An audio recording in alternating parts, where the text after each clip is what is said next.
Hello everyone, welcome to today's live session. Very good evening to all my dear Bubashir and Bubashirનીઓ.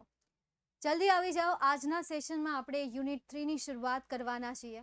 એનું આપણે revision કરવાના છીએ. જોઈએ unit 3 માં તમારે બે રીડ આવે છે. બંને રીડ યુનિટ જ છે. એવું નહીં કે એક પોયમ અને એક યુનિટ છે.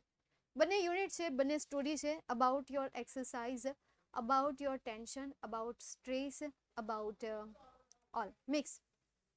સૌથી પહેલાં તો સ્ટ્રેસનું કીધું, પછી ત્યારબાદ એને મેનેજ કઈ રીતે કરવું એને મેનેજ કરવા માટે કયા કયા એક્સરસાઇઝ આવે એમના વિશે તમને અહીંયા કહ્યું છે. મેં એમનું થોડું ડિટેલ્સમાં તો નહીં, પરંતુ આ રીતે કંઈક લખેલું છે કે જેના દ્વારા તમે ચેપ્ટરને શું કરી શકો છો, રિવાઇઝ કરી શકો છો. ચાલો જોઈએ. મેનેજ યોર સ્ટ્રેસ મતલબ કે તમારા તણાવને અહીંયા શું કરવાનું છે, મેનેજ કરવાનું છે. તો મેનેજ કરવા માટે એમણે તમને 4 મેથડ આપેલી છે. એક તો યાર તમે વધારે પડતું વિચારવાનું બંધ કરી દો. જ્યાં સુધી મારું માનવું છે ત્યાં સુધી આપણે બધા ઓવર થિંકિંગ હોઈએ છીએ, પરંતુ ક્યારેક ઓવર થિંક પણ આપણે નથી કરતા. સમટાઈમ જ્યારે આપણે ઇમોશનલ હોઈએ, વધારે પડતા ઇમોશનલ હોઈએ, વધારે પડતા સેન્સિટિવ હોઈએ, ત્યારે ઓવર થિંકિંગનો પોઈન્ટ આવે છે. ત્યારે આપણે ઓવર થિંકિંગના ઝોનમાં જતા રહીએ છીએ. ક્યાં જતા રહીએ છીએ? ઓવર થિંકિંગના ઝોનમાં જતા રહીએ છીએ. તો અહીંયા તમને એને સ્ટોપ કરવાનું કહ્યું છે કે ભાઈ સ્ટોપ કરી દો, એને વિચારવાનું નથી તમારે વધારે પડતું. સેલ્ફ હિપ્નોસિસ. સેલ્ફ હિપ્નોસિસ એટલે કે પોતાની જાતને વશમાં રાખવી, કંટ્રોલમાં રાખવી. હે બચ્ચે ये नहीं करना है तेरे को. મન તો બહુ કરે છે કે ભાઈ હા આપણે ટાઈમ વેસ્ટ કરીએ, રીલ્સ થોડીક જોઈ લઈએ, અને પણ ત્યાં આપણે આપણી જાતને હિપ્નોસાઇઝ કરી દઈએ અને કહીએ કે નહીં આ કર, અને આપણે તરત જ ત્યાં દોડવા ચલા જાય. એક છે નાનો અમથો વિડીયો કે જે વિડીયોમાં તમને એક મોબાઈલ છે, મોટો જબરો મોબાઈલ છે, અને એની સાથે એક છોકરો જે છે એની હાથ બંધાયેલા છે. જેમ જેમ મોબાઈલ આગળ જતો જાય એમ એમ છોકરો એની પાછળ જતો જાય. અચાનક વચ્ચે એક કંઈક પાણી પડે છે અને ત્યાં ઘાસ ઉગેલું હોય છે. છોકરાનું ધ્યાન એ સુંદરતા તરફ જાય એ પહેલાં જ ત્યાંથી એને લાલચ આપવામાં આવે છે. મોબાઈલ એને લાલચ આપે છે, એટલે છોકરો એની પાછળ દોડ્યો જાય છે કે અરે હા. પછી પાછી લાલચ આવે ત્યારે એને લાઈક આપે છે કે આ લાઈક ખાતો જાય, એટલે ઓલો લાઈક ખાતો જાય. એમ રીતે એ આગળ વધતો જાય છે. પણ પછી એક પાણીનો જે બબલ છે એ એના ઉપર જ ફોડવામાં આવે છે. જ્યારે એ ઉપર જોવે છે ત્યારે છોકરા જે છે એક ટ્રી હાઉસ ઉપર ચડીને રમતા હોય છે, હોળી જેવું રમતા હોય છે. છોકરો ફોનનો ઘા કરે છે અને પછી ત્યાં દોડીને જતો રહે છે. એના ખીચામાંથી એક બંદૂક કાઢે છે. જો કે એનું ખીચું એવું હતું નહીં કે એના ખીચામાંથી એ કાઢી શકે, પણ આ તો વિડીયો છે કે જસ્ટ તમને એક વ્યૂ આપી શકે કે ભાઈ ક્યાંક ને ક્યાંક આપણી લાઈફ આવી ન થઈ જાય. એટલા માટે તો સેલ્ફ હિપ્નોસિસ, ભાઈ ધ્યાનને ભટકાવો નહીં. જે તમારું લક્ષ્ય છે એ લક્ષ્ય તરફ જ રાખો. નો ડાઉટ તને કહેશે કે ભાઈ આ રસ્તે ચાલો, તો એવું તમને અહીંયા રોકવાનું કહ્યું છે. બાકી તો તમે હોશિયાર છો જ તે. નેક્સ્ટ એના પછી થર્ડ પોઈન્ટ છે the screen exercise. Screen exercise એટલે શું થશે? સ્ક્રીનની એક્સરસાઇઝ કરવી. તમારી જે સ્ક્રીન એક્સરસાઇઝ બોલે તો પ્રોબ્લેમ છે તમને કોઈ, કે ભાઈ એનું સોલ્યુશન તમને નથી મળતું હોય. ખરું આપણે સમજદાર છીએ યાર, વી આર વેરી ઇન્ટેલિજન્ટ. આપણું આઈક્યુ લેવલ એ બહુ વધારે પડતું છે. આપણે કોઈ પણ સમસ્યાનું સોલ્યુશન કાઢી શકીએ છીએ, આપણી પાસે બધી જ ક્ષમતા છે. પરંતુ એક શરત યાર કે એ જે સમસ્યા છે એ સમસ્યા આપણી ન હોવી જોઈએ, બીજાની હોવી જોઈએ. બીજાની હોય તો બે ફાર્મ જે પણ સલાહ દેવાની હશે એ આપણે દઈ શકશું. આપણી પાસે એડવાઇસ ખૂટશે નહીં. આપણી અંદર અનુપમાનું ભૂત ઘૂસી જશે. એટલી એડવાઇસ આપશું કે વાત જવા દો. હજી તો તમે 12માં છો એટલે તમે એમ કહેતા હશો કે ના અમારામાં એ ભૂત નથી ઘૂસતું, ના અમે એડવાઇસ નથી આપતા. પહેલા એડવાઇસ તમારી પાસે કોઈક માંગે એ લાયક તો બની જાઓ, પછી તમારી પાસે એડવાઇસ માંગવા આવશે ને તમે એવા અનુપમાની જેમ મંડી પડશો કે ના આમ ન કરાય, આમ ન કરાય, ફલાણું કરે, પૂછડું કરે. નકર વિચાર કરો યાર, આ લોકો જે આપણને સલાહ દેતા પડતા હોય, હું તમને સલાહ દેતી હોય, હું કામ દેતી હોય? કારણ કે યાર મને એક્સપિરિયન્સ આવી ગયો. લોકો મારી પાસે આવીને પૂછતા હોય કે ભાઈ મારે શું કરવું, ફલાણું કરવું, પૂછવું, ઢીકડું. એને ખબર જ હોય કે મારે શું કરવાનું છે. એમ કે પાસ થવા મારે શું કરવું? મહેનત. એને ખબર છે કે મારે મહેનત કરવાની, તોય મારી પાસે આવે નહીં. મેં કંઈક એકાદી મેડિસિન આપી દીધી તો ભાઈ મેડિસિન દ્વારા ભાઈ એમને કંઈક સોલ્યુશન આવી ગયું. તો પણ ચાલો હવે આપણે વાત કરીએ તો સ્ક્રીન એક્સરસાઇઝમાં તમને સ્ક્રીન જે એક્સરસાઇઝ છે એ એક્સરસાઇઝમાં તમને શું કહે છે કે તમારે તમારી જે પ્રોબ્લેમ છે એ પ્રોબ્લેમને કલ્પનામાં બીજી કોઈ વ્યક્તિને આપી દેવાની છે અને તમારે આઉટસાઇડર બની જવાનું છે. હવે આઉટસાઇડ તરીકે તમે એ વ્યક્તિને શું સલાહ આપશો, એ સલાહ આપ્યા પછી આંખોને ઓપન કરો. જે સલાહ તમે એ વ્યક્તિને આપેલી છે એ સલાહનું અનુસરણ હવે તમારે કરવાનું છે. જો સિમ્પલ સોલ્યુશન થઈ ગયું. નેક્સ્ટ એના પછી થર્ડ જે છે એ એન્ટિસિપેટિંગ સક્સેસ છે, કે જેમાં તમે સાંભળતા હશો, મેં बहुत ही खुश इंसान हूँ, मैं बहुत ही भाग्यशाली इंसान हूँ, मैं सब कुछ कर सकता हूँ, मैं सब कुछ पा सकता हूँ. આવું કંઈક તમે જોયું હશે કે डेली सुबह उठ के ये 5 सेंटेंसेस बोलिए, डेली सुबह उठ के ये 4 सेंटेंसेस बोलिए, डेली सुबह उठ के ये इतने सारे सेंटेंसेस बोलिए. પછી સંદીપ મહેશ્વરી પણ કહેતા, I am the best on the planet, I am the best on the planet. આવી રીતે એ આપણને સારા સારા સેન્ટેન્સ આપતા હતા અને આ સેન્ટેન્સ જે છે ખરેખર આપણી લાઈફમાં અફેક્ટ કરતા હોય છે. આપણા દિવસમાં પણ એના અફેક્ટ હોય છે, એની ઇફેક્ટ પડતી રહેતી હોય છે, એનો ઇન્ફ્લુઅન્સ આખા દિવસ દરમિયાન રહેતો હોય છે. બસ એને બોલવું જ અઘરી વસ્તુ છે. આપણે બોલવું હોય તો બીજા દિવસે કંટાળો આવી જાય, માઈ ગયું આજે નથી બોલવું, તેલ પીવા ગયું, કાલે બોલી લઈશું. હવે બોલવા માટે સમય કાઢવો ને, ટ્રાય કરી લો. ખાલી આપણે બોલવાનું છે ને તો આપણને યાદ રહી જાય એવા સેન્ટેન્સ છે. ચલો 4 સેન્ટેન્સ ને 2 સેન્ટેન્સ બોલવા તો ખરા ને. હવે એ સેન્ટેન્સ બોલવામાં આપણને બળ પડતું હોય છે. તો વિચાર કરો યાર, આપણે સૌથી પહેલા એને શું કીધું કે ભાઈ સેલ્ફ હિપ્નોસિસ શીખી જાઓ. ત્યાર પછી જો આ બધી વસ્તુ આપણને કરવાની કહે છે. સૌથી પહેલા તમે સેલ્ફ હિપ્નોસિસ શીખી જાઓ. એ શીખશો પછી આ તમારાથી થશે સ્ક્રીન એક્સરસાઇઝ. નકર સ્ક્રીન એક્સરસાઇઝ કરવામાં ત્યાં તમે ઓલાને પ્રોબ્લેમમાં મૂકીને આવ્યા હોય, સોલ્યુશન આપવાને બદલે તમે પોતે બહાર વહી આવ્યા હોય. ઓલો બિચારો સમસ્યામાં રાયડું નાખતો હોય, આય મને બહાર કાઢ. એક તો તાર સમસ્યા મને આપી દીધી છે, હું અહીંયા તારી હેલ્પ કરવા આવ્યો ને મને અહીંયા મૂકીને આવ્યો, પાછો આય એમ. તો સૌથી પહેલા શું કરવાનું છે? હિપ્નોસાઇઝ કરવાનું છે. ત્યાર પછી તમારે સ્ક્રીન એક્સરસાઇઝ કરવાની છે. નહીં તો થાય આવું, એને તમે નાખી દીધું, ભલે ને રિયલ નથી પણ એટલીસ્ટ યાર એને દુઃખ તો થાય ને. નો થાય? માણસ નથી એને દુઃખ થાય. એટલે એ કર્યા પછી તો આ છે મેનેજ યોર સ્ટ્રેસ વાળું યુનિટ. સેકન્ડ રીડ છે કે હવે એ સ્ટ્રેસને કઈ રીતે કંટ્રોલ કરવો, એની અહીંયા તમને કેટલીક એક્સરસાઇઝ આપેલી છે, એનો અહીંયા તમને કેટલીક કવાયતો આપેલી છે. શું આપેલી છે? કેટલીક કવાયતો આપેલી છે. ચાલો જોઈએ આપણે. એમાં પહેલી કવાયત છે શોર્ટ મેડિટેશન 1. શોર્ટ મેડિટેશન 1 મતલબ કે શોર્ટમાં મેડિટેશન કરવાનું, કે જેમાં તમને એક્સરસાઇઝ આપેલી છે. કોઈ પણ એક કપડું લઈ લો અને એની જે ડિઝાઇન છે ડિઝાઇનને નિહાળો, બરાબર? ડિઝાઇનને નિહાળો, એના ઉપર કરે છે. બે એવી શોર્ટ મેડિટેશન આવે છે, શોર્ટ મેડિટેશન 1 અને 2. કપડું લઈને એને નિહાળો, થોડીક વાર બેસો, એને ફીલ કરો, એના વિશે વિચારો.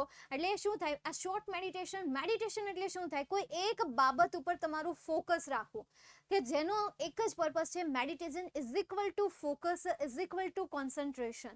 That's it, nothing else. મેડિટેશનની આ જ ડેફિનેશન છે. મેડિટેશન બોલે તો ફોકસ और ફોકસ બોલે તો કોન્સન્ટ્રેશન, કે કોઈ એક બાબત ઉપર ફોકસ કરવું. તમે મેડિટેશન કરો છો તો મેડિટેશનમાં જ્યારે તમને અલગ અલગ વિડીયો જોવો છો તો એ વિડીયોમાં તમને એમ કહેતા હોય કે ભાઈ આ મ્યુઝિક સાંભળો, અથવા તો એવા એક હેન્ડસ્પ્રી આવે છે કે જેના દ્વારા તમે એને કાનમાં લગાવી તો આજુબાજુનું તમને કંઈ ન સંભળાય, પણ તમારી અંદરનો જે ખડખડ અવાજ છે માત્ર એ જ અવાજ તમને સંભળાય. તો એ અવાજ ઉપર ફોકસ કરવો. મ્યુઝિક એવા કેટલાક બધા છે એ સાંભળો, એના ઉપર ફોકસ કરવો. અથવા તો અંધારું કરી દો ડબ્બાની તમારી આંખની સામે, એક મીણબત્તી તમે પ્રગટાવો અને એ અગ્નિ તરફ ખાલી તમારે ધ્યાન કેન્દ્રિત કરવાનું છે. એનાથી તમારો આઈ પાવર જે છે એ આઈ પાવર પણ ઇન્ક્રીઝ થાય, સાથે સાથે તમારું કોન્સન્ટ્રેશન પાવર પણ ઇન્ક્રીઝ થાય. એટલા માટે મેડિટેશનને બેસ્ટ યોગા કરવામાં આવ્યો છે. યોગા તો ન કહીએ, it is a one type of warm up. Next એના પછી એક એવો શબ્દ લો કે જે શબ્દથી તમને તમારા માઇન્ડને શાંતિ મળતી હોય. કોઈ પણ શબ્દ કે જેનાથી તમારા માઇન્ડને શાંતિ મળતી હોય. હા, એ શબ્દ નહીં કે જે શબ્દને આપણે કોઈ પણ પ્રકારની જે ગ્રંથો હોય છે અથવા તો કોઈ પણ પ્રકારના જે હોય છે એમાં આપણને જોવા ન મળતા હોય, તો એવા શબ્દનો યુઝ નહીં કરવાનો. નહીં તો પછી કહેશો કે ભાઈ મેમ આ શબ્દનો પણ યુઝ કરવાનો ના. જે શાંતિ આપતા હોય એવા શબ્દ. પછી તમારું મન અને તમારી ચોઈસ. ચાલો નેક્સ્ટ આગળ જઈએ. Give your brain oxygen heat. તમારા બ્રેનને યાર ઓક્સિજન હીટ આપો. ભાઈ આ તો બહુ મસ્ત ટોપિક છે. કે જેમાં તમારે તમારા જ દિમાગને ઓક્સિજન આપવાનું છે કે ભાઈ એ લે, થોડા સા ઓક્સિજન લે લે, એસા નહીં. પણ ક્યારેક જે અડધા અડધા આપણે શ્વાસ લઈ લઈએ છીએ, પૂરા શ્વાસ નથી લેતા. મોઢેથી શ્વાસ કાઢો તોય હાલે, ખાલી આપણે શ્વાસ લેવાનો છે. પછી ઓક્સિજન ગમે ત્યાંથી કાઢો હાલે, મોઢેથી કાઢો છો, નાક પરથી, નાકમાંથી કાઢો છો, જ્યાંથી કાઢવું હોય ત્યાંથી, એ ચોઈસ આપણી રહેશે. પણ શ્વાસ એટલીસ્ટ લો, કારણ કે શ્વાસ જ્યારે આપણે બ્રેઇનમાં જાય છે ત્યારે બ્રેઇનમાં જે પ્રવાહી હોય છે, ચીકણો જે પ્રવાહી હોય છે, બ્રેઇન એકદમ સપાટ નથી હોતું કે ભાઈ આપણે રોટલીના ગૌણા કરીએ એવી રીતે સપાટ ન હોય. એમાં પણ થોડાક વે પડતા હોય છે, રસ્તાઓ પડતા હોય છે, એમની જે તમે જોઈ હશે, ડિઝાઇન જોઈ છે, ભાત જોઈ છે. તો એમની અંદરનું જે પ્રવાહી છે એ પ્રવાહી ત્યાંથી હલનચલન કરી શકે, એ પ્રવાહી ત્યાંથી જઈ શકે, એ માટે તમારે ત્યાં શું મૂકવાનું છે? ઓક્સિજન મોકલવાનું છે, મતલબ કે ઓક્સિજન પહોંચાડવાનું છે, કે જેથી કરીને એ પ્રવાહી તમારું જે દિમાગ છે, દિમાગની નીચે, દિમાગની વચ્ચે જે રસ્તાઓ પડે છે, દિમાગની વચ્ચે જે જગ્યા પડે છે, જગ્યામાં પ્રવાહી ચોંટી ન જાય અને એના કારણે તમારું દિમાગ ધીમું ન હાલે. એટલા માટે શ્વાસ પૂરેપૂરો લેવો જરૂરી છે. હવા મળે તો એ પરિવહન કરે, હવા ન મળે તો એ પરિવહન નહીં કરે. તો હવા લેવી જરૂરી છે. એટલા માટે જ આપણને કાણા આપ્યા છે નાકમાં, હોઠમાં, કાનમાં, કે જેથી કરીને આપણે હવા પ્રવાહ અંદર મોકલી શકીએ. નહીં તો બોક્સમાં હોય તો આપણું ભાઈ ખાધેલું પાક જે હોય છે, પાક તો ન કહીએ પરંતુ આપણે ઓલું શું કહેવાય, જો કે એ તો ખુલ્લામાં ફૂગ વળી જતી હોય છે. સુખડી છે, અડદિયો છે, ખજૂર પાક છે, કે જે અત્યારે તમારા ઘરમાં બનાવવામાં આવ્યું હશે. શિયાળાની સિઝન ચાલી રહી છે, ઉત્તરાયણ નજીક આવી રહી છે, તો એ બનાવ્યું હશે. તો એ થોડોક સમય જો પડ્યો રહે તો એમાં ફૂગ વળી જાય છે. એ ખુલ્લું હોય તોય વળી જાય, પરંતુ વાર લાગે એમ. પરંતુ પેક હોય અને વધારે સમય સુધી રહે તો એમાં ફૂગ વળી જાય છે. બસ એના જેવું છે કે તમારું માઇન્ડ જો પેક રહેશે, એમાં હવા નહીં પહોંચે તો ડેફિનેટલી એમાં ફૂગ વળી જશે. ચાલો નેક્સ્ટ આગળ જઈએ. એના પછી ધ ક્રાઉન પુલ. ક્રાઉન પુલ એક એવી એક્સરસાઇઝ છે કે જેમાં તમારે તમારા માથામાં માલિશ કરવાની છે. પણ અહીંયા માલિશ કરવાની એમણે પ્રોપર ટ્રીક આપેલી છે કે ભાઈ તમારા હાથને મિડલમાં રાખો, બહારની સાઈડ ખેંચો, પાછળ લઈ જાઓ, બહારની સાઈડ ખેંચો. આવી રીતે તમે કરતા રહો, દબાવીને થોડું ખેંચવાનું છે કે જેથી કરીને જે બ્લડ સર્ક્યુલેશન મે બી અહીંયા દિમાગમાં થાય છે તો એ બ્લડ સર્ક્યુલેશન જે છે વ્યવસ્થિત રીતે થઈ શકે. સેકન્ડ એના પછી છે મેન્ટલ ક્વિક ફિક્સ. મતલબ કે તમારી જે માનસિક ક્ષમતા છે એને તમારે ઝડપથી કેવી કરવાની છે? ફિક્સ કરી દેવાની છે. આની ડિટેલ્સ જે છે એ ડિટેલ્સ વાંચી લેજો. મને તો યાદ નથી એટલે આ ડિટેલ્સ હું તમને આપું છું, તમે સેલ્ફ વાંચી લેજો, બીકોઝ ઇટ્સ વેરી ઇમ્પોર્ટન્ટ. હા, એ મે બી પૂછાય ન પૂછાય, પરંતુ મેન્ટલ ક્વિક ફિક્સ જે છે એ મે બી તમને શોર્ટ નોટમાં પૂછાઈ શકે. તો એકવાર રીડ જાતે કરી લેજો, સેલ્ફ કરી લેજો. બાકીના આખા ચેપ્ટરની રિવિઝન મેં તમને અહીંયા કરાવી દીધું છે. નેક્સ્ટ હવે આપણે વાત કરીએ કે આ ચેપ્ટરમાંથી પૂછાય છે શું. તો જુલાઈ 2018માં પેરેગ્રાફ બેઝ ક્વેશ્ચન આન્સર આ ચેપ્ટરમાંથી પૂછાણો હતો. ત્યારબાદ આપણે વાત કરીએ માર્ચ 2018માં પણ આપણે આ જ ચેપ્ટરમાંથી પેરેગ્રાફ બેઝ ક્વેશ્ચન આન્સર પૂછાયેલો હતો. માર્ચ 2019માં પણ હતો, માર્ચ 2020માં પણ હતો, માર્ચ 2021માં તો તમને માસ પ્રમોશન, તમને મતલબ કે તમારા સિનિયરને માસ પ્રમોશન મળી ગયું હતું. ત્યારબાદ જુલાઈ 2022માં પણ તમને paragraph base question answer, March 2022માં પણ paragraph base question answer, March 2023માં પણ પેરેગ્રાફ બેઝ ક્વેશ્ચન આન્સર. તો હવે વિચારી લો કે માર્ચ 2024માં શું આમાંથી પેરેગ્રાફ બેઝ ક્વેશ્ચન આન્સર હશે કે નહીં? મતલબ કે 18 થી લઈને કન્ટિન્યુ 19, 20, 22, 22 એન્ડ 23 આ બધામાં કન્ટિન્યુ આ ચેપ્ટરમાંથી પેરેગ્રાફ બેઝ ક્વેશ્ચન આન્સર તમને પૂછવામાં આવ્યા છે. તો હવે 2024માં પૂછાશે કે નહીં એ તમને હવે ખબર પડી ગઈ છે. તો નાવ તૈયારી શરૂ કરી દો આ ચેપ્ટરમાંથી પેરેગ્રાફ બેઝ ક્વેશ્ચન આન્સરને સોલ્વ કરવાની. તો મેં જે તમને ટાસ્ક આપેલો છે કે દરેક ચેપ્ટરમાંથી 5 પેરેગ્રાફ કરો. તો એવા ચેપ્ટર કે જે મોસ્ટ આઈએમપી ચેપ્ટર છે કે જેમાં પેરેગ્રાફ બેઝ ક્વેશ્ચન આન્સર પૂછાવાના ચાન્સીસ 99% છે, જેમ કે આવડું આ ચેપ્ટર, આમાં ચાન્સીસ છે 99%. તો આ ચેપ્ટરમાંથી 5 નહીં 6 કરી લેવાના, 6 નહીં 7 કરી લેવાના, પણ કરી લેવાના. જેટલા કરી શકો એટલા પેરેગ્રાફ સોલ્વ કરો. ખાસ કરીને બસ બીજું તો કાંઈ નહીં, ખાસ કરીને તો બીજું કાંઈ નહીં કહું, પણ કરી લો, એમ જોઈ લો, એકવાર જોઈ લો, સમજાય છે?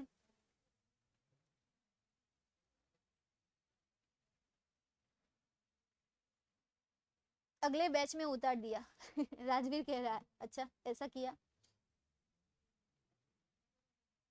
મારે પ્રોબ્લેમ આવે છે શેમાં? ચાલો નેક્સ્ટ આગળ જઈએ. એના પછી સમજીએ, સોલ્વ તો કરી લઈએ. આપણે જોઈ તો લીધું પણ હવે બધા પેરેગ્રાફને સોલ્વ કરીએ. બરાબર, ટોટલ આપણી પાસે આઈ થિંક 6 કે 7 જેટલા પેરેગ્રાફ છે. એ પેરેગ્રાફને આપણે સોલ્વ કરી લઈએ. શું ખબર આમાંથી જ તે આની રિલેટેડ જ તે આના જેવો જ તે તમને પેરેગ્રાફ આપી દીધો હોય એક્ઝામમાં. આહા આહા હા, check check check, mic check. Hello, okay, done. તો જુલાઈ 2018 નો પેરેગ્રાફ. પહેલો question, how does our mental power make us powerful? આપણું મેન્ટલ પાવર જે છે એ આપણને કઈ રીતે પાવરફુલ બનાવે છે? બરાબર, તો કઈ રીતે બનાવે છે આપણને powerful? Mental powerful by understanding them separately. બરાબર, mind power, our mental power make us powerful. કેવી રીતે બનાવે છે? કેવી રીતે બનાવે છે? Think logically, position, capacity in order to study, mental capacity. આ આવે ને, બાય અન્ડરસ્ટેન્ડિંગ સેપરેટલી, કે ભાઈ મેન્ટલ કેપેસિટીને વધારવી હોય તો એમને અન્ડરસ્ટેન્ડ કરીને એ પણ અલગ અલગ રીતે, કેવી રીતે? અલગ અલગ રીતે સમજીને આપણે શું કરી શકીએ છીએ? પાવરફુલ બનાવી શકીએ છીએ. તો અવર મેન્ટલ પાવર મેક, જે મેક આપેલું છે અહીંયા તમને ડઝ આપેલું છે એટલા માટે અહીંયા મેકનું શું થઈ જશે? મિક્સ થઈ જશે. Our mental power makes powerful by understanding them separately નહીં, પરંતુ અહીંયા તમને આ સેન્ટેન્સમાં આપ્યું છે યોર મેન્ટલ કેપેસિટી, તો મેં ખાલી અંડરલાઈન કરી નાખી, પરંતુ એ આન્સર ન આવે. પણ પછી યાદ મને આવ્યું, કારણ કે આવડું આ લોચાવાળું સેન્ટેન્સ હતું એટલા માટે. તો આપણે અહીંયાથી જોઈએ, your mental capacities are your abilities to concentrate, to take in new information and to be in a position to think logically. તો આમાંય તમને ક્યાંય કીધું નથી, એટલે ક્યાં છે એના જવાબ? કયો ને, ઈઝ આવશે ને? તો પછી બાય અન્ડરસ્ટેન્ડિંગ, અહીંયા જે અન્ડરસ્ટેન્ડ આપેલું છે એને આપણે શું લખીશું? અન્ડરસ્ટેન્ડિંગ. ભાઈ એને આપણે અલગ અલગ રીતે સમજીએ તો એ આપણને શું કરે છે? પાવરફુલ બનાવે છે. તો પહેલા સવાલનો જવાબ શું આવશે? કે આપણે એને અલગ અલગ રીતે સમજશું તો એ આપણને પાવરફુલ બનાવશે. આ તમારા પહેલા સવાલનો જવાબ. બીજો સવાલ જોઈએ, why do we need our mental capacity? આપણને શા માટે આપણી માનસિક ક્ષમતાની જરૂર છે? તો ક્યાંક તો કીધું હશે ને, વી નીડ. અહીંયા રહ્યું નીડ, તો અહીંયા જે વ્યૂ આપેલું છે એની જગ્યાએ શું આવી જશે? વી આવી જશે, કારણ કે સવાલમાં મને શું પૂછ્યું છે? વી પૂછ્યું છે, એટલા માટે શું આવી જશે? અહીંયા યુ આપેલું છે એની જગ્યાએ આવી જશે we. We need your mental, નહીં પરંતુ our mental capacity in order to study, to work, to impose a constructive and workable order on your life છે એની જગ્યાએ our life, and to make rational day-to-day decisions. This is your second question answer. Logical વાળું અપેક્ષિતમાં છે. Logical વાળો answer તમને અપેક્ષિતમાં આપેલો હશે ને, કે ભાઈ એ આન્સર તમને આપી દીધેલો હશે, પણ ખરેખર તમે વિચારવા જાઓ તો લોજિકલ જે છે એ શું દર્શાવે છે? Your mental capacities are your ability. તમારી માનસિક ક્ષમતા જે છે એ જ તમારી શું છે? ક્ષમતા છે, એવું કહે છે કે ભાઈ એ તમને નવા ડિસિઝન લેવામાં મદદ કરે છે. તો ખરેખર જોવા માટે તો અહીંયા સવાલ એવો પૂછ્યો હશે કે ભાઈ અવર મેન્ટલ પાવર મેક્સ અસ પાવરફુલ. કેવી રીતે આપણને પાવરફુલ બનાવે છે? તો એને અલગ અલગ રીતે આપણે સમજીએ તો, કોને અલગ અલગ રીતે સમજીએ તો? Mind, emotion and body. તો અહીંયા તમારે ધ્યેયની જગ્યાએ ત્રણેય નામ લખવા હોય તો ત્રણેય નામ પણ તમે લખી શકો. ત્રણેય નામ લખી દેવાના કે માઇન્ડ, બોડી અને ઇમોશન. જો એને આપણે ત્રણેયને અલગ અલગ રીતે સમજીએ તો આપણને થિંક લોજિકલી રીતે વિચારવામાં મદદ કરશે, આપણી માનસિક ક્ષમતાને વધારવામાં મદદ કરશે. આ વાસ્તવિક એમનો આન્સર છે, રિયલ એમનો આન્સર છે. નેક્સ્ટ એના પછી જોઈએ, March 2018. What happens when life become too hectic? જ્યારે લાઈફ બહુ હેક્ટિક બની જાય છે, તણાવવાળી બની જાય છે, ત્યારે શું થાય છે? તો અહીંયા તમને કીધું છે, when life becomes too hectic we can end up feeling mentally tired in notes. બસ આટલો તમારે બેઠો આન્સર લખી દેવાનો છે. હા મેમ, આવા સવાલના જવાબ આવે ને તો અમને લખવાની બહુ મજા આવે. બસ આવા તમારા સવાલની જરૂર પડે છે. આ આવી જાય ને એટલે અમે લખી નાખીએ, મોજે હી મોજ પડી જાય. Second question, which thing shows us the way out of our current problem? Which thing shows, એવી કઈ બાબત છે કે જે આપણને દર્શાવે છે, જે હાલની સમસ્યા છે એ હાલની સમસ્યામાંથી બહાર આવવાનો રસ્તો, કઈ એવી બાબત છે કે જે આપણને દર્શાવે છે? તો ઓપ્ટિમિઝમ્સ, રાઈટ? ઓપ્ટિમિઝમ્સ આશાવાદ અને પેસિમિઝમ્સ નિરાશાવાદ. તો આ પેસિમિઝમ્સ એટલે શું થશે? નિરાશાવાદી થશે. જે નિરાશાવાદી છે, અને ऑप्टिमिज्म એટલે શું થશે? જે આશાવાદી છે. जो आशाओं से भरपूर होता है उसे कहते हैं आशावादी. वादी, आशावादी. तो વિચ થિંગ, તો ઓપ્ટિમિઝમ અહીંયા જસ્ટ લખી નાખો, વિચ થિંગ કાઢી નાખો અને એની જગ્યાએ લખી નાખો ઓપ્ટિમિઝમ. ઓપ્ટિમિઝમ્સ સે optimism shows us the way out of our current problems. આ તમારા સેકન્ડ ક્વેશ્ચનનો આન્સર થશે. પેસિમિઝમ્સ નહીં. પેસિમિઝમ્સ એટલે શું થાય? જ્યારે પેસિમિઝમ્સ આપણને આપણી માઇન્ડમાં બેસી જાય ત્યારે આપણે કરંટ પ્રોબ્લેમનો કોઈ રસ્તો નથી જોઈ શકતા. પરંતુ જ્યારે આપણે આશાવાદી હોઈએ છીએ ત્યારે આપણે આશાવાદી બનવા માટે આપણે શું કરવું પડે છે? એન્ટિસિપેટ કરવું પડે છે. તો પોઝિટિવિટી તમે કહી શકો અથવા તો ઓપ્ટિમિઝમ કહી શકો. હા, ચશ્મા આવી ગયા, બસ આ જ. ચાલો, ક્લિયર? આન્સર, સેકન્ડ ક્વેશ્ચનનો આન્સર.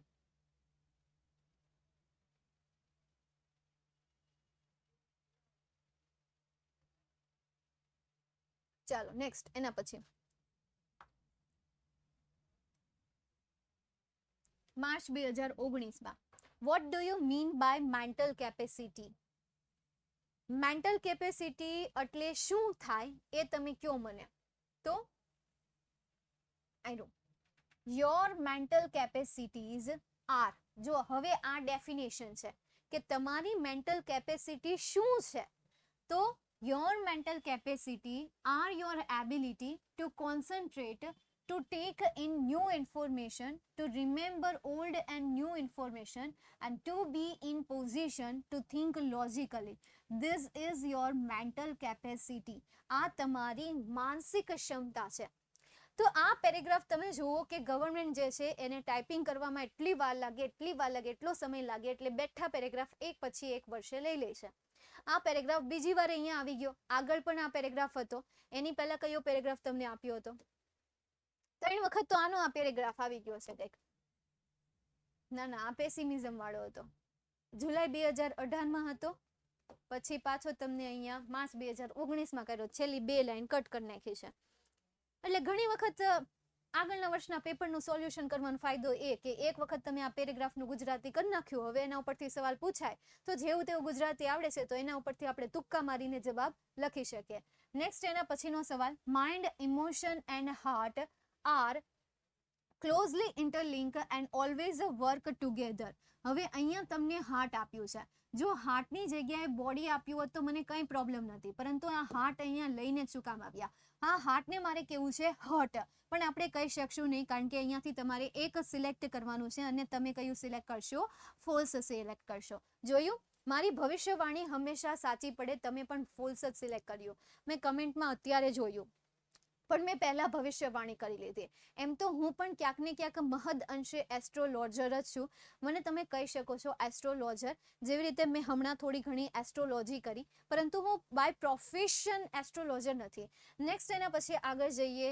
બીજો આપણે સવાલ જોઈએ માર્ચ 2020નો. What is the reason of being stress according to writer? એટલે કે એવું તો કયું કારણ છે કે જેનાથી આપણે તણાવમાં રહીએ છીએ રાઇટરના મત મુજબ? એવી તો કઈ બાબત છે કે જેનાથી આપણે તણાવમાં જ રહીએ છીએ? તો લેક ઓફ ઓક્સિજન હીટ, અથવા તો is that you don't breathe deeply. અહીંયા કીધું જો unable to concentrate properly is that you don't breathe deeply enough to supply your brain with sufficient oxygen. આ એક તણાવમાં રહેવાનું કારણ છે. તો અહીંયા આપણે કરીએ કે ભાઈ અહીંયા કેન યુ એટલે કેન યુ પણ હમણાં અહીંયા હતું ને. હા વી બરાબર, યુ ની જગ્યાએ શું આવી જશે? વી આવી જશે. What is the reason of being stress according to the writer? We don't breathe deeply enough to supply our brain with sufficient oxygen, column. This is the reason of being stressed according to the writer અથવા તો according to the writer we don't breathe deeply enough to supply our brain with sufficient oxygen. This was the reason of being stressed. આ જ આપણું શું છે reason છે. Next એના પછી second question, what should we do get oxygen into the brain? What should we do to get oxygen into the brain? હવે આપણે આપણા મગજમાં ઓક્સિજનને પહોંચાડવું છે તો આપણે શું કરવું પડશે? તો in order to deepen your breathing and get oxygen all the way into the brain oxygen, rub both your palm, put them below your navel and fill your belly, rise every in the breath. તો અહીંયાથી તમારે answer લખવાની શરૂઆત કરી દેવાની છે અને છેક સુધી લખવાનો છે આ તમારા બીજા સવાલનો જવાબ. હવે તમે એમ કહેતા હશો કે મેમ આમાંથી સવાલ બનાવવાનો નહીં. હાલ છે યાર, તમે જસ્ટ અહીંયાથી લખવાની શરૂઆત કરી દો, ત્યાં કોઈ ગ્રામેટિકલ મિસ્ટેક નથી અને આના માર્ક્સ પણ નહીં કપાય. તમે અહીંયાથી ને સીધું લખવાની શરૂઆત કરી દો છો કે ઇન ઓર્ડર ટુ ડિપેન્ડથી લખવાની શરૂઆત કરો છો અને એન્ડ સુધી લખો છો તો પણ તમને માર્ક્સ મળી જશે, માર્ક્સ કટ નહીં થાય એટલે ચાલશે. બસ તમે ખાલી યાર અહીંયા જે યોર આપેલું છે એ યોરની જગ્યાએ યોરનું યોર જ રાખવાનું છે, કારણ કે ત્યાં વીનો યુઝ નથી કરવાનો એટલે ત્યાં તમે ખાલી યોરનું યોર જ રાખી દો, ચાલશે, કોઈ ચેન્જીસ નહીં કરતા. તો આ થઈ ગયું તમારો માર્ચ 2020નો પેરેગ્રાફ. એના પછી આપણે લઈએ જુલાઈ 2022નો પેરેગ્રાફ. વોટ ઇઝ ધ મંત્ર for having the maximum energy? For having the maximum energy. તો અહીંયા તમને કીધો છે મંત્ર મંત્ર મંત્ર મંત્ર મંત્ર મંત્ર મંત્ર. ઇન ઓર્ડર ટુ, અહીંયાથી જ લખી નાખો ને, in order to have the maximum energy available at the start of a busy day, use I have no expectation and I will deal with whatever happen and when it's happen as a form of mantra.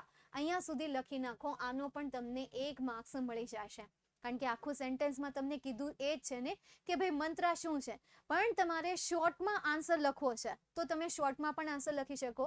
The મંત્ર for having the maximum energy is use I have no expectation and I will deal with whatever happen with it happen as a form of mantra. બસ આ રીતે બરાબર અહીંયાથી લખવાની શરૂઆત કરવાની અને શરૂઆતમાં પહેલું સેન્ટેન્સ લખી દેવાનું. જો કે બંનેના આન્સર સેમ જેવા જ થાય. તમે આ લાઈનમાંથી પહેલી લાઈન બનાવો ને આ પહેલી લાઈન કાઢી નાખો, બે સરખા જેવી જ છે.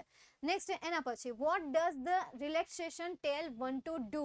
રિલેક્સેશન જે છે એ શું કહે છે? તો અહીંયા તમને જો કીધું છે ધીસ રિલેક્સેશન ટેલ્સ, તો અહીંયા તમને ટેલ્સ આપ્યું છે, અહીંયા તમને ડઝ આપ્યું છે, તો કાળને લગતા પણ કોઈ ચેન્જીસ નથી કરવાના, કોઈ છેડા નથી કરવાના. તો આન્સર શું બનશે? This relaxation tells you that you have just stop yourself from wasting valuable energy. બસ આટલું જ તમારે અહીંયા લખવાનું છે. હવે બસ હા આટલું જ તમે લખવાનું છે. આ તમારા સેકન્ડ ક્વેશ્ચનનો આન્સર થઈ જશે. ચાલો ક્લિયર અહીંયા સુધી? that you have just no expectation. પણ એ આખો મંત્ર છે એટલે આખો લખવો પડે. બિલો ઓવર આગળ જે હતું ને એમાં યોરનું યોર રાખો તોય ચાલે અને ઓવર કરો તોય ચાલે, યુનું ચેન્જ ના થાય નહીં. અહીંયા ને આમ આ રિલેક્સેશન તમને શું કહે છે? તો રિલેક્સેશન શું કહે છે કે યુ ટેલ્સ યુ, ભાઈ આપણને કહે છે પણ યુની જગ્યાએ તમે વી કરી નાખો છો, હાલે ટેલ્સ અસ, પણ અહીંયા ખરેખર અસ થાય, યુ નો થાય, અસ થાય. પછી અહીંયા તમને કીધું છે યુ, તો અહીંયા યુનું પાછું વી થાય, અહીંયા યુનું આપણે અસ કરીએ. We have just stop your સેલ્ફની જગ્યાએ અવર સેલ્ફ, સેલ્ફ ને સેલ્ફ્સ, SELVES, વેલ્યુએબલ એનર્જી. આટલા ચેન્જીસ કરવા પડે જગ્યા પ્રમાણે. નેક્સ્ટ એના પછી જુલાઈ 2022 પછી માર્ચ 2022.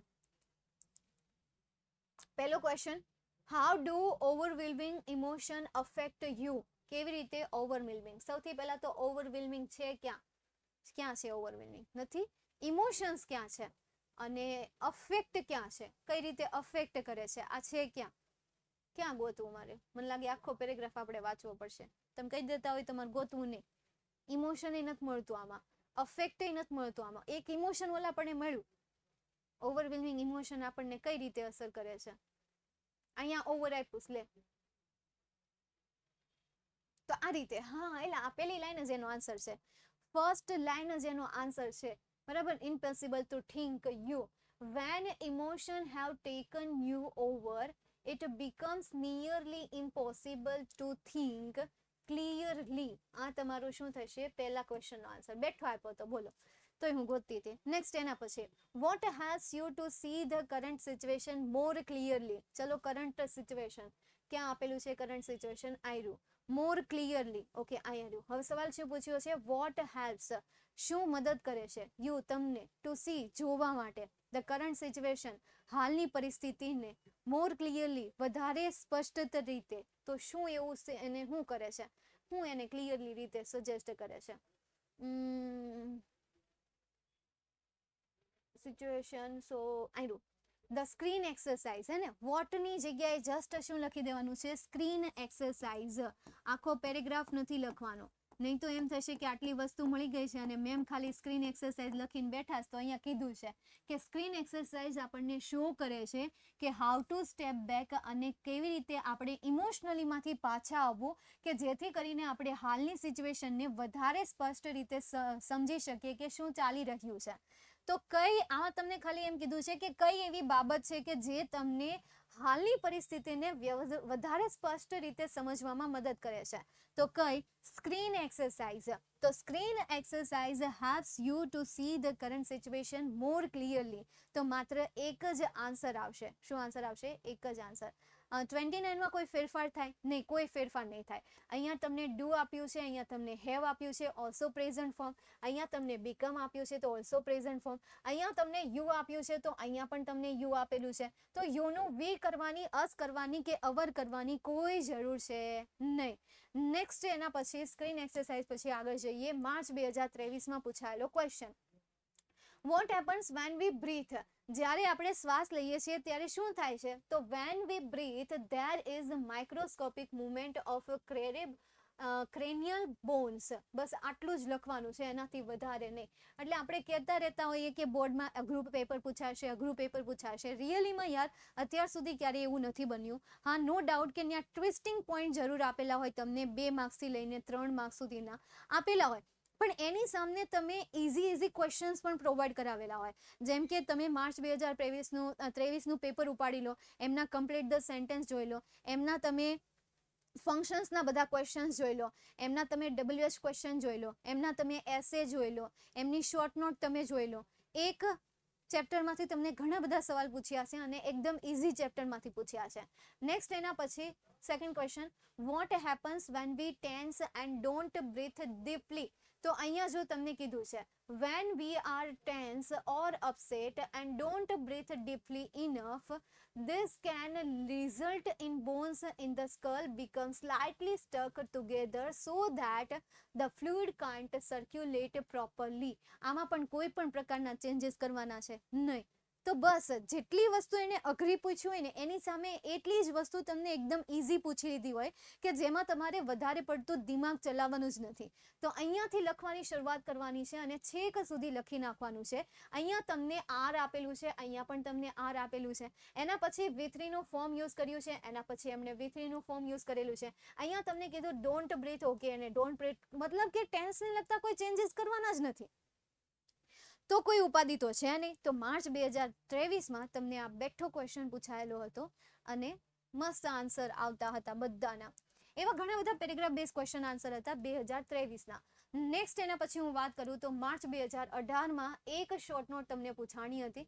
બાકી આગળ એકય શોર્ટ નોટ નથી પૂછાયેલી, બરાબર. ખાલી એક શોર્ટ નોટ, અને એ પણ છે techniques to reduce your stress. કરવી હોય તો કરો, નહીં તો કાંઈ નહીં, નહીં કરો તો ચાલશે. એ સિવાય મેં જે તમને 7મા ચેપ્ટરની IMP શોર્ટ નોટ આપી છે અને હવે હું તમને આ રિવિઝન બેચમાં આપવાની પણ છું. જ્યારે હું 7મો ચેપ્ટર રિવાઇઝ કરાવીશ ને ત્યારે તમને ઓટોમેટિક ખ્યાલ આવી જશે. જે રીતે 3જા ચેપ્ટરમાંથી પેરેગ્રાફ બેઝ ક્વેશ્ચન આન્સર પૂછવાનો એટલો મારો હતો ને કે ભાઈ આ ચેપ્ટરમાંથી પૂછાણા, દરેક વર્ષે પૂછાણા, સેમ એ રીતે સૂર્જન ટ્રુથ વાળું જે ચેપ્ટર છે, મંકીઝ પો વાળું જે ચેપ્ટર છે, એમાં પણ આટલા જ ચાન્સીસ છે. એ જ્યારે હું સોલ્યુશન કરાવીશ, જ્યારે હું તમને બધું એનાલિસિસ કરાવીશ ત્યારે વધારે ખ્યાલ આવશે. ચેપ્ટર વાઇઝ જ્યારે આપણે આમને સમજ્યા ત્યારે તો આપણે બહુ ધ્યાન ના આપ્યું, પણ હવે જ્યારે રિવિઝન બેચમાં આપણે આ બાબત ઉપર ધ્યાન આપીએ ત્યારે વધારે ક્લિયર થાય કે કયા ચેપ્ટરમાં કેટલી પ્રેક્ટિસ કરવી. જો કે આઈએમપી ઉપર તો પ્રેક્ટિસ ન કરવાની હોય, પણ ઇંગ્લિશ ભાષા આવે તો ઇંગ્લિશ ભાષામાં સૌથી પહેલાં આઈએમપી કમ્પ્લીટ કરવાની અને ત્યાર પછી જો સમય વધે તો બાકીના ટોપિકને સમય આપવાનો. નેક્સ્ટ હવે આપણે વાત કરીએ તો શોર્ટ નોટને તૈયાર કરવાની, જે મેં તમને 3 મેથડ શીખવાડી છે. એ 3 મેથડ તમે ફોલો કરો. જે 3 મેથડમાંથી તમને જે ગમતી હોય એ મેથડ, એ ટેકનિક્સ યુઝ કરો, અથવા તો આ ચેપ્ટરમાંથી શોર્ટ નોટ નહીં કરો તો પણ ચાલશે. પણ તૈયાર રહેજો યાર, કે જો મે બી તમને આ ચેપ્ટરમાંથી શોર્ટ નોટ પૂછી લીધી અને એના ઓપ્શનની શોર્ટ નોટ જે છે એ તમને 10મા યુનિટની પૂછી લીધી, અને 10મું યુનિટ કયું છે તમારું? કાર્બન ફૂટપ્રિન્ટ વાળું. એની પણ પૂછી લીધી તો 2 શોર્ટ નોટ એવી થશે કે જેમાં તમે ખાલી માથા જ ખંજોળશો કે ભાઈ આ ચેપ્ટરની તો આપણે એક્સપેક્ટેશન પણ નહોતી રાખી, આ ચેપ્ટરમાંથી આવશે એવું તો વિચાર્યું પણ નહોતું. તો એવું ન થાય એટલા માટે શોર્ટ નોટ જાતે લખવાની પણ તૈયારી રાખજો. એવું નહીં કે ભાઈ બેસી જઈએ કે ઓકે આ ચેપ્ટરમાંથી બહુ ચાન્સીસ નથી તો આપણે ન કરીએ. તૈયાર રહેવાનું લખવા માટે. એના પછી ટ્રુ ફોલ્સ. પહેલું true false, music helps in balancing our brain. Music જે છે એ આપણા બ્રેઇનને બેલેન્સ કરવામાં મદદ કરે છે. તમને ખબર છે મેન્ટલ ક્વિક ફિક્સ વાળી જે એક્સરસાઇઝ હતી, એ એક્સરસાઇઝમાં કઈ એક્સરસાઇઝ આવે છે? જેમને મેન્ટલ ક્વિક ફિક્સ યાદ છે તો એને આ સેન્ટેન્સ પણ યાદ આવશે. ચલો તો અહીંયા આન્સર શું આવશે? ટ્રુ આન્સર આવશે. તો આપણે અહીંયા આન્સર લખીએ true. Second question, mind, emotion and body work separately. અલગ અલગ એ કાર્ય કરે છે. માર્ચ 2022માં તમને પૂછાયું હતું. તો જુલાઈ 2022માં અને માર્ચ 2022માં તમને 2 સવાલ પૂછાણા, એક પેરેગ્રાફ બેઝ ક્વેશ્ચન આન્સર અને એક ટ્રુ ફોલ્સ. હે ને? તો અહીંયા આન્સર શું આવશે? ફોલ્સ આન્સર આવશે. તો આપણે અહીંયા લખી દઈએ ફોલ્સ આન્સર. બીજું, હવે આ ચેપ્ટરમાંથી કોઈ એસે નથી પૂછાતો, પણ આ ચેપ્ટરમાંથી તમને ઈમેલ એક છે, ઈમેલ મે બી તમને પૂછાય કે ભાઈ તમે કોઈ મેન્ટલ સ્ટ્રેસને લગતું એડવાઇસ તમારા ભાઈને, તમારા મિત્રને અથવા તમારા જુનિયરને તમે આપી રહ્યા હોય, કે મેન્ટલ સ્ટ્રેસમાંથી પસાર થઈ રહ્યા હોય અને એને તમે સલાહ આપી રહ્યા છો, એને તમે એડવાઇસ આપી રહ્યા છો, તો મે બી એ પર તમને ઈમેલ પૂછાઈ શકે. હવે તમે એમ કહો છો કે ટ્રુ ફોલ્સ ક્યાંથી પ્રિપેર કરવાના? ટ્રુ ફોલ્સ એક એવી વસ્તુ છે કે જેના માટે કોઈ આઈએમપી બુક નથી હોતી, કોઈ આઈએમપી મટીરિયલ નથી હોતું. You just have to prepare your chapter. તમારે ખાલી તમારા ચેપ્ટરને શું કરવાના છે? પ્રિપેર કરવાના છે, નથિંગ એલ્સ. તો ચેપ્ટર પ્રિપેર કરશો તો વધારે સારું રહેશે, કારણ કે ચેપ્ટર ઉપરથી ઘણા બધા સવાલ પૂછાય છે. ચેપ્ટર ઉપરથી જ તમારે એસે લખવાનો હોય છે. ચેપ્ટર ઉપરથી જ ઓલમોસ્ટ કવર થાય છે. ચેપ્ટર કમ્પ્લીટ કરો એટલે 50 માર્ક્સનું એની અંદર આવી જ જાય. ઇવન નિયરેસ્ટ મિનિંગને સોલ્વ કરવામાં પણ તમને મદદ કરશે. પછી સ્ટાન્ઝા બેઝ ક્વેશ્ચન આન્સર છે, ગ્રામર છે. ગ્રામરમાં તમે જુઓ ને, ગ્રામરના ઘણા બધા ક્વેશ્ચન્સ હોય, ચેપ્ટર રિલેટેડ નથી હોતા. ચેપ્ટર રિલેટેડ ક્વેશ્ચન્સ પૂછેલા હોય, ચેપ્ટર રિલેટેડ સેન્ટેન્સ આપેલા હોય, તો એનું ગુજરાતી કરીને પણ તમે એને શું કરી શકો? સોલ્વ કરી શકો છો. ઓકે, ચાલો ડન. અહીંયા સુધી રેકોર્ડેડ લેક્ચર નથી બતાવતા A1 બેચમાં. કેમ નથી બતાવતા અને કયા? ઈમેલ જ્યારે હું સમજાવીશ ત્યારે, અત્યારે ઈમેલને મૂકી દો. Previous year practice. We can't fear when you are here. Oh wow, ક્યા બાત હે. ચાલો, કોઈ ક્વેરી? બીજું ચેપ્ટર રિવાઇઝ કરવું છે? હે, ખાલી ચેપ્ટરની રિવિઝન લઈ લઈએ. બીજું ચેપ્ટરમાં આમે ચેપ્ટર છે હું ટોપર બેચના નથી બતાવતા? કોલ કરી દેજો ને મેડમને. કોને ખબર શું કામ ચોટ્યું હોય? મને નથી ખબર.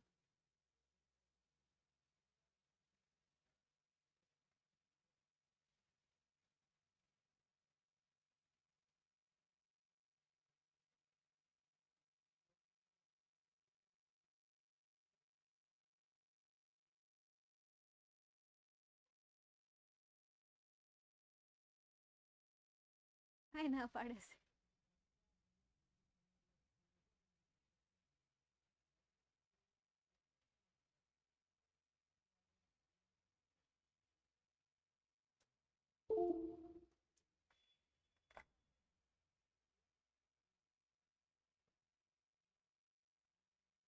બીજું ચેપ્ટર ચાલુ કરું છું પણ આજો ને અટકી ગયું છે.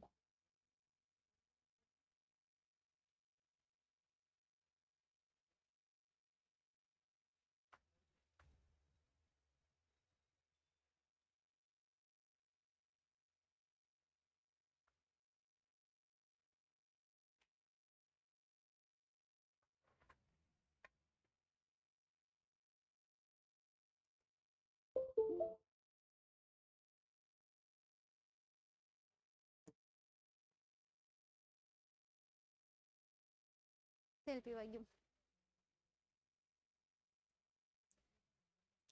બોર્ડ જ ના પડે છે.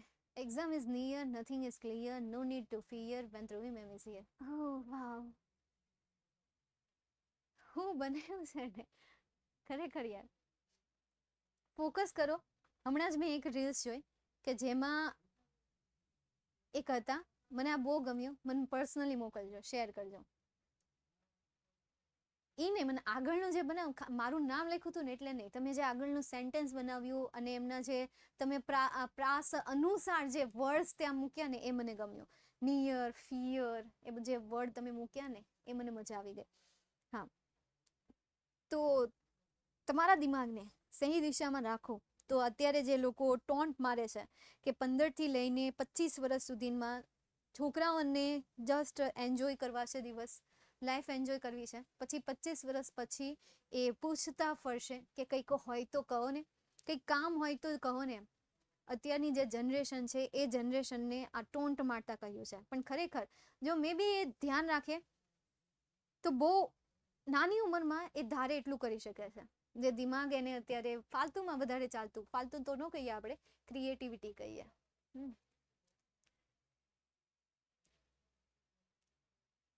ગ્રીન ચાર્ટની સ્પીચ પૂછાય તેવી છે. હા, green character charter, green charter 10મું ચેપ્ટર છે ને, પૂછાઈ શકે. બીજું કઈ?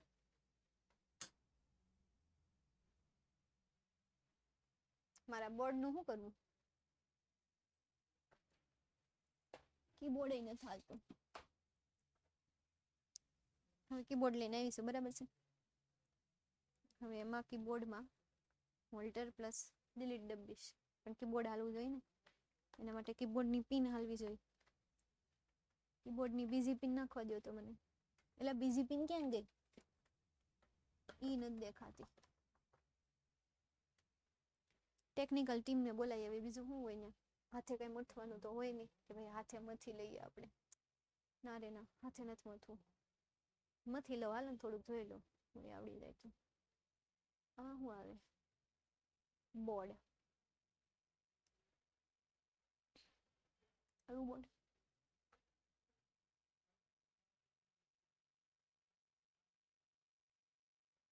હાલો, આ તો એક વર્ક કર્યું.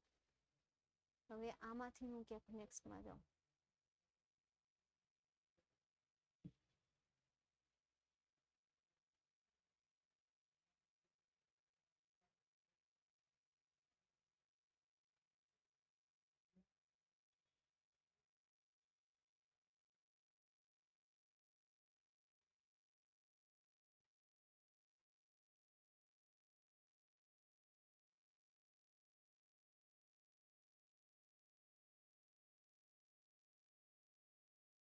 આ હાલ નથી કરતું.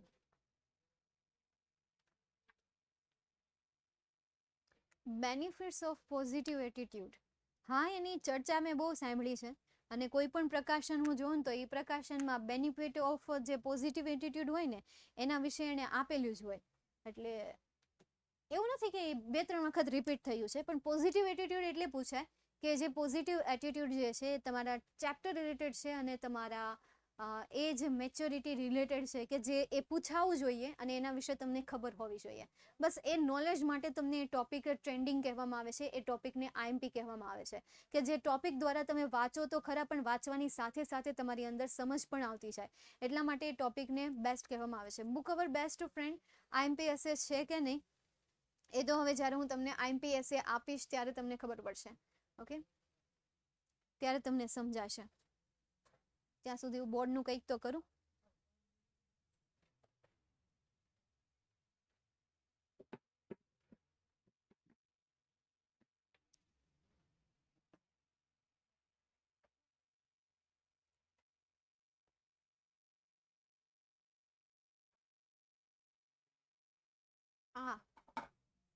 બસ ફોન જ કરતી હતી ત્યાં આવી ગયા તોય નથી થતું.